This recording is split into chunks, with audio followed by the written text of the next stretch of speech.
kagabi. Sabi ko, bukas na yung McDo. Ice cream tayo. Ice cream tayo.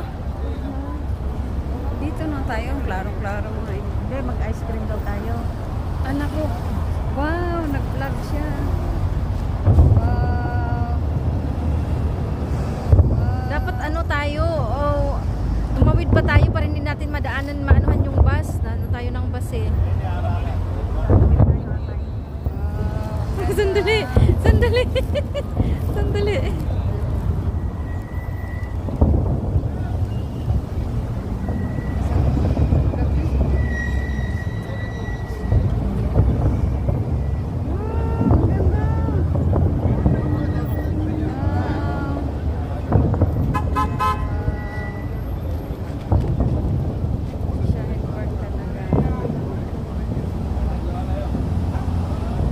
Hindi natin makuha lahat eh. Katawid tayo.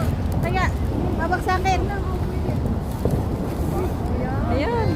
Lipat mo lang ang camera.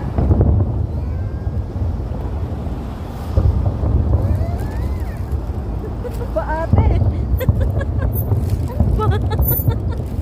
Dito pala eh. Klarong-klaro eh. Be, dito be, klarong-klaro be. Alam ko eh.